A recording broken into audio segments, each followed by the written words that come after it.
Last month, there was a local community group that held a seminar for folks who want to become a candidate in the upcoming elections. And this was a really nice thing for this organization to put together. There was a former city councilman there, and attorney for the city, and several other people who have been involved with local government. And they were giving you the ins and outs of what it takes to run a campaign, things you should know. I found it quite interesting, and it was a very well-attended meeting. And they asked for a show of hands for who is thinking about running for office. And I looked around the room, and there were a whole bunch of different hands. I was at least a dozen or so people. And I was looking around, and I looked to my right, and my hand was in the air.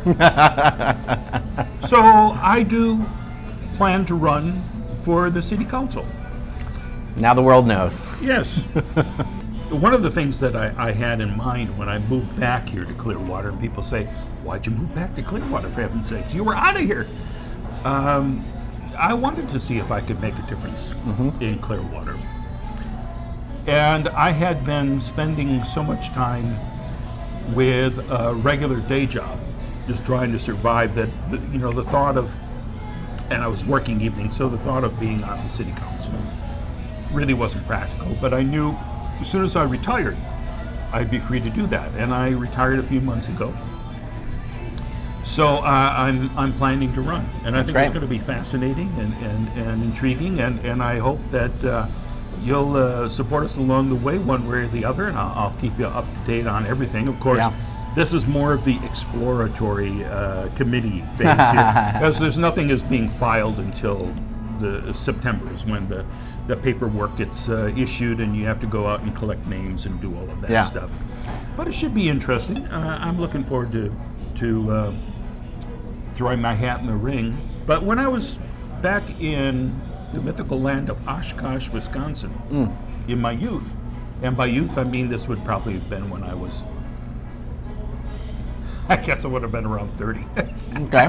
When 60 Minutes did the first piece on Scientology here in Clearwater. I saw that when it was aired live, and I thought, my God, that's wacky. And then they aired another story on Scientology 2 years later. But there were no other sources back then for you to go to. Yep. So you couldn't go on the internet and Google Scientology. There weren't that many books in the library that you'd even think of searching for a book in the library on Scientology. So it caught my attention back in 1980, but it wasn't until the late 90s that I got reconnected to it and started becoming more interested in finding out more, and then became pretty amazed by what I discovered, and then started speaking out. But the story of Clearwater has always been an important part of my journey.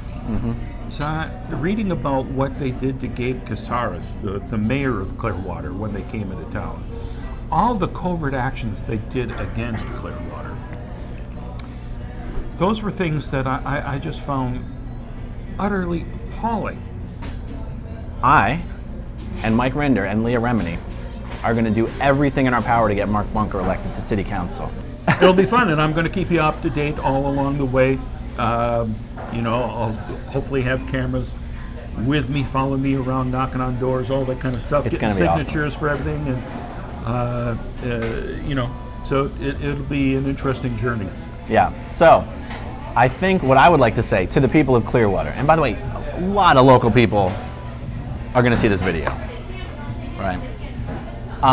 If you are tired of what Scientology has done to the downtown area, if you've seen the show and you thought, what can I do? Like, what can any of us do? Well, there's two things. One, come downtown, join us at restaurants like the one we're eating at now, Downtown Pizza. We're going to keep doing these videos.